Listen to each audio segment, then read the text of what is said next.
दोस्तों, आपके मन में कभी ना कभी यह ख्याल जरूर आता होगा कि हम अपने जीवन में जो कर्म करते हैं या जो लोग अपने फायदे के लिए दूसरों से छल और कपट करके उनकी संपत्ति प्राप्त कर खुशी मनाते हैं, ऐसे किए गए कर्मों का भविष्य में हमारे जीवन में क्या प्रभाव पड़ता है। कर भला तो हो भला। दोस्तों, ये कहावत तो आपने कई बार सुनी होगी, लेकिन कभी सच होते हुए देखा है? अगर आप दूसरों के साथ अच्छा व्यवहार करेंगे और उनके लिए अच्छे काम करेंगे तो आपके साथ भी अच्छा होगा। हम जैसा व्यवहार दूसरों के साथ करते हैं, अच्छा या बुरा वैसे ही हमारे साथ होता है। दोस्तों, यह कहानी बड़ी ही शिक्षाप्रद, महत्वपूर्ण और ज्ञानवर्धक है। मेरा आपसे निवेदन है कि कहानी के अंत तक हमारे साथ में बने रहना। नमस्कार दोस्तों, बोधि थिंक्स बाय यूट्यूब चैनल में आपका दिल से स्वागत है। एक समय की बात है, एक महान तपस्वी अपने आश्रम में रहते थे। एक बार महात्मा के शिष्य संकेत ने उनसे पूछा, गुरुदेव, जीवन में सच्चे धर्म का क्या मतलब होता है और कर भला तो हो भला, इसका क्या तात्पर्य है? तब महात्मा कहते हैं, मतलब यही है कि तुम जो करो उससे दूसरों का हित होना चाहिए। और महात्मा ने कहा कि चलो, इसका मतलब मैं तुम्हें एक कहानी के माध्यम से समझाता हूँ। किसी राज्य में एक नव विवाहिता शादीशुदा पति पत्नी रहते थे। वह दोनों एक छोटे से घर में रहते थे। राजेश बहुत ही गरीब था। वह किसी तरह से मेहनत करके अपने घर का पालन पोषण करता था। जिनका का काम मिट्टी के खिलौने बनाकर बेचना उनका काम था। राजेश को खिलौने बेचकर दिन भर काम करने के बाद 100-150 रुपए मिल जाते थे। उसमें से वह रोजाना घर के लिए कुछ खाना लेता था और बचे रुपये अपनी पत्नी को दे देता था। हर बार की तरह राजेश ने खिलौने बनाए और अपनी पत्नी लता को दिखाने लगा और कहने लगा कि आज के मेले में तो सारे खिलौने बिक जाएंगे। तब लता कहती है, हाँ, खिलौने बने तो अच्छे हैं, लेकिन बहुत कम खिलौने हैं। ये तो मेले में जाते ही बिक जाएंगे। आप पूरे दिन क्या करोगे? तब राजेश ने कहा, तुम सही कह रही हो, इतने खिलौने से क्या होगा हमें, और मिट्टी की मूर्तियां बनानी चाहिए, लेकिन मिट्टी खत्म हो गई है और अभी मिट्टी लाने के लिए साहूकार के खेत से मिट्टी लानी होगी। मैं मिट्टी लेकर आता हूँ, तब तक तुम इनका ध्यान रखो। तब लता कहती है, साहूकार के पास क्यों, यही पास से ले आओ। राजेश कहता है, साहूकार के खेत की मिट्टी से खिलौने चिकने और काफी अच्छे बनते हैं, उनके खेत की मिट्टी काली है। तब लता ने कहा, ठीक है, जाकर जल्दी आना, उसके साथ काम करने मत बैठ जाना और साहूकार को पहले ही पूछ लेना, वरना वह बाद में पैसे मांगने लगे। इतना सुनकर राजेश वहां से निकलने लगा। राजेश काफी भोला था, जिसका फायदा गांव वाले उठाते और उसे अपना काम करवा लेते। राजेश साहूकार के घर पहुंच गया। तब राजेश ने देखा कि साहूकार तो घर पे नहीं है, लेकिन मुनीम जी है, चलो उनसे ही पूछ लेता हूँ। मुनीम जी राजेश से पूछता है, अरे यहाँ कैसे आना हुआ?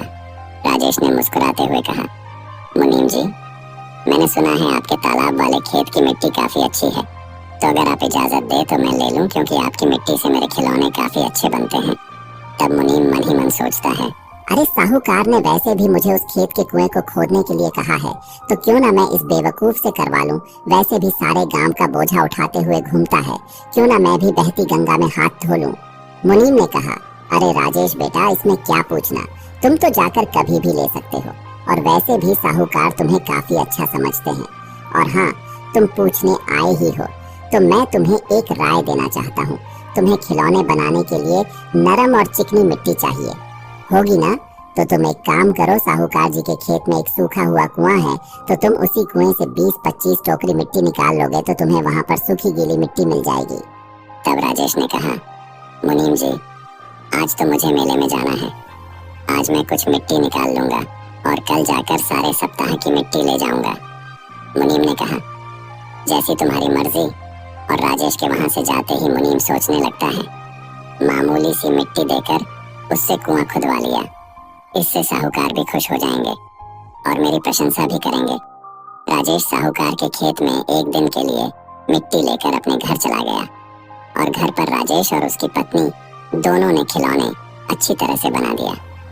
फिर खिलौने सूखने के बाद राजेश खिलौने को मेले में बेचकर घर चला आया, जिससे उसकी अच्छी कमाई हो गई, जिससे वह बहुत खुश हो गया और लता को मुनीम की सारी बातें बताने लग गया कि मुनीम जी ने कितने अच्छे तरीके से उसे समझाया और उन्होंने इतनी मिट्टी के कुछ भी मूल्य नहीं लिया और ढेर सारी मिट्टी ले जाने के लिए बोला है, और वह भी बिना किसी पैसों के कल ही जाकर मिट्टी ले आऊंगा। ऐसे ही राजेश कुछ दिन वहां से मिट्टी लाता और उससे खिलौने बना के मेले में बेच कर आता। फिर एक दिन रोज की तरह वह सुबह होते ही राजेश कुएं की तरफ निकलता है और जाकर खुदाई करने लगता है। वह कुएं के अंदर से लगभग 10-15 हाथ खोदता है। जैसे ही अगला गड्ढा करने को जाता है तो उसे किसी चीज की टकराने की आवाज आई। जब उसने अपने हाथों से मिट्टी हटाई तो उसे एक पुराना तांबे का घड़ा दिखाई दिया। राजेश ने उस घड़े को खोलकर देखा तो उसमें काफी पुरानी सोने की मुद्राएं और सिक्के थे। राजेश एकदम से कांपने लगा। उसे कुछ भी समझ में नहीं आ रहा था। फिर भी उसने सोचा, इसे घर लेकर जाता हूँ, बाद में सोचूंगा। राजेश पहले ही इतने सोने के सिक्के देखकर घबरा गया था, लेकिन वह जैसे तैसे उस घड़े को लेकर अपने घर आ जाता है। तब उसकी पत्नी उससे पूछती है, अरे आप सूर्योदय पर घर से निकले थे और अब सूर्यास्त का समय हो चुका है। आप मिट्टी लाने गए थे या कुआं खोदने गए थे क्या? मिट्टी लेकर आने में इतना समय लगता है और इतने समय से आपने सिर्फ एक हांडी मिट्टी ले आए हो। तब राजेश ने उसे धीरे बोलने को कहा और घर के अंदर गया और सोने की मुद्राएं दिखाई। तब लता ने उसे पूछा, क्या आपने कुछ गलत काम तो नहीं किया ना? तब राजेश ने हंसते मुस्कुराते हुए कहा, अरे मेरी बात तो सुनो। जैसे तुम सोच रही हो वैसा कुछ भी नहीं है। जब मैं साहूकार के खेत में गया मुझे कुएं से मिट्टी निकालने को कहा था, लेकिन जब मैं उसे कुएं को खोदा तो मुझे यह घड़ा मिला जिसमें यह सोने के सिक्के थे। तब लता पूछती है, अच्छा हुआ आप इसे घर लेकर आए और आपने किसी से इसके बारे में कहा तो नहीं? इतने में तो हम अमीर हो जाएंगे, हमारी स्थिति सुधर जाएगी और फिर आपको खिलौने बेचने नहीं जाना पड़ेगा। तब राजेश ने गुस्से से कहा, नहीं, ये तुम क्या कह रही हो? ये सोने के सिक्के हमारे नहीं हैं, तो इन पर हमारा हक नहीं है।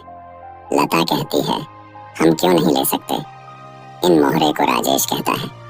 माना सारे गांव वाले मुझे बेवकूफ समझते हैं, लेकिन मुझे इतनी समझ है कि अगर इस बात का पता साहूकार जी को लगा तो हमें जेल जरूर जाना पड़ेगा। और वैसे भी इनका हकदार तो साहूकार ही है। मैं कल ही जाकर साहूकार को यह सारा धन देकर सब बता दूंगा और सिक्के उन्हें दे दूंगा।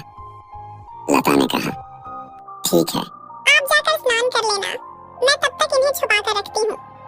लता मन ही मन सोचती है, यह आदमी तो इतना ईमानदार है, अगर मैं इसके सामने एक भी सिक्का लूं तो चिल्ला पड़े। क्यों ना मैं ही कुछ सिक्के निकाल के रख लूं और वह कुछ सिक्के निकाल कर रख लेती है। राजेश वह घड़ा लेकर कुछ ही देर बाद साहूकार के घर निकल जाता है। तब साहूकार तो घर पर नहीं थे, लेकिन मुनीम उसके घर पर ही था। तब वह राजेश के हाथ में घड़ा देखकर उसे पूछता है, अरे बेटा, क्या हुआ, मिट्टी चाहिए क्या? जाओ वही कुएं से ले आओ। तब राजेश कहता है, नहीं मुनीम जी, मैंने मिट्टी कल ही ले ली और मुझे कल मिट्टी खोदते समय यह घड़ा मिला है जिसमें मुझे यह सोने के सिक्के मिले हैं। तब मुनीम हैरान हो गया और सारा वाक्य सुनने लगा। उसे तो विश्वास ही नहीं हो रहा था।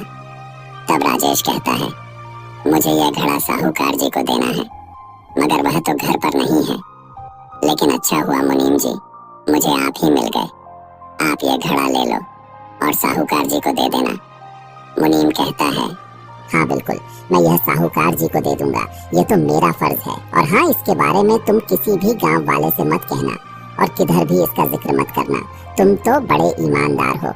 अब तुम जाओ, मैं यह घड़ा सेठ जी को जरूर दे दूंगा। सोने के सिक्के से भरा घड़ा देकर राजेश वहां से निकल जाता है। तभी मुनीम सोचता है, मेरी अक्ल क्या घास चरने गई है जो मैं यह सब कुछ साहूकार को दे दूंगा। अगर मैं यह सब साहूकार को दे दूंगा तो मेरे पास क्या ही बचेगा। इतने दिन काम करके भी मुनीम ही बना रहा हूँ। अब मैं भी इसे अपने पास से रख लूंगा और साहूकार के जैसा सब कुछ खरीद लूंगा।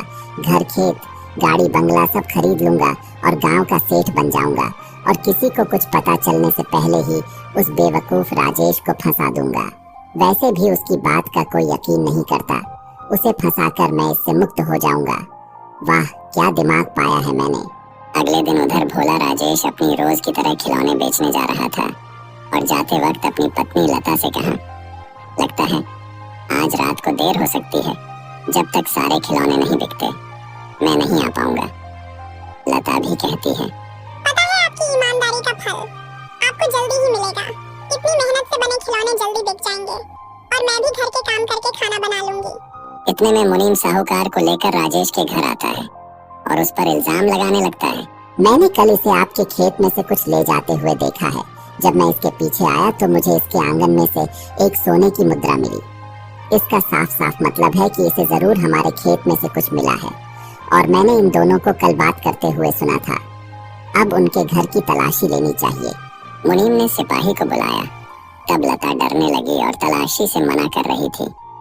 तब राजेश ने सारी घटना साहूकार जी को सुनाई और कहा, जब मैं आपके खेत के कुएं में खुदाई कर रहा था तब मुझे सोने के सिक्के मिले तो थे और मैंने वह सिक्के मुनीम जी को लाकर दिए थे। साहूकार को मुनीम पर भरोसा था, इसीलिए उसने मुनीम की बात को ही सच माना था और राजेश से कहा कि मैं तुम्हारे घर की तलाशी लेना चाहता हूँ। राजेश कहता है, क्यों नहीं, आप जरूर मेरे घर की तलाशी ले सकते हैं, क्योंकि मुझे जो मिला था मैंने वह मुनीम जी को लाकर दिया था और आपको देने के लिए भी कहा था।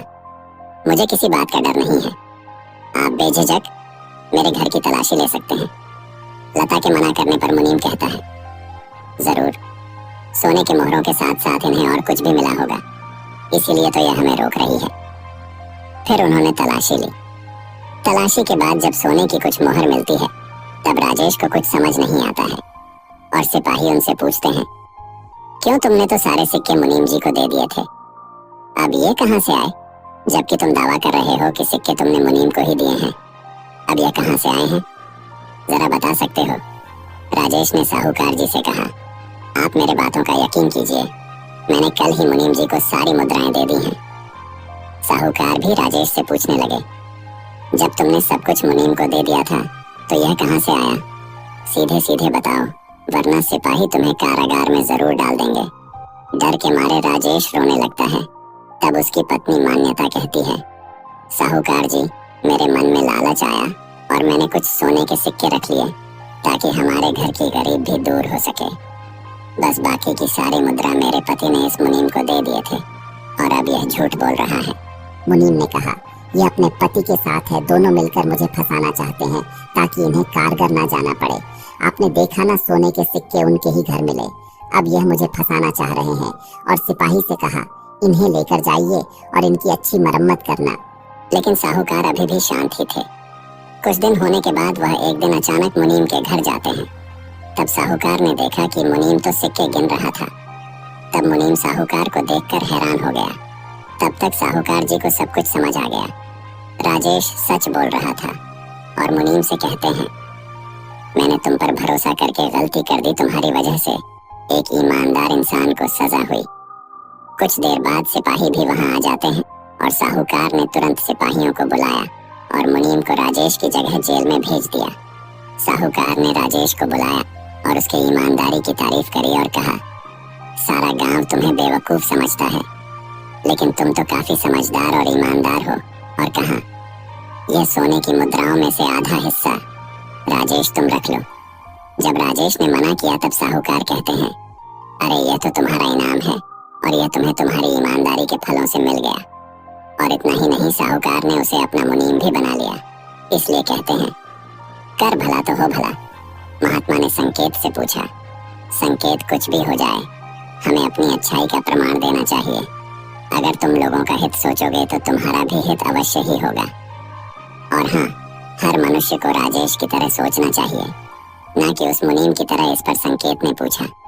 लेकिन गुरुदेव, अगर दूसरों का भला हमारे लिए नुकसानदायक हो तो तब महात्मा ने मुस्कुराते हुए कहा, संकेत, जो लोग हमारे लिए बुरा चाहते हैं उनके लिए हमें भी बुरा नहीं सोचना चाहिए, बल्कि हमें उन्हें समझने की कोशिश करनी चाहिए और उन्हें सहायता देनी चाहिए। तो दोस्तों, कैसी लगी आपको ये कहानी? आप हमें कमेंट सेक्शन में जरूर बताना और अच्छी लगी हो तो इस चैनल को सब्सक्राइब जरूर कर लेना। तो चलिए मिलते हैं ऐसी ही कोई नई कहानी में। तब तक के लिए अपना ख्याल रखें। धन्यवाद और नमो बुद्धाय।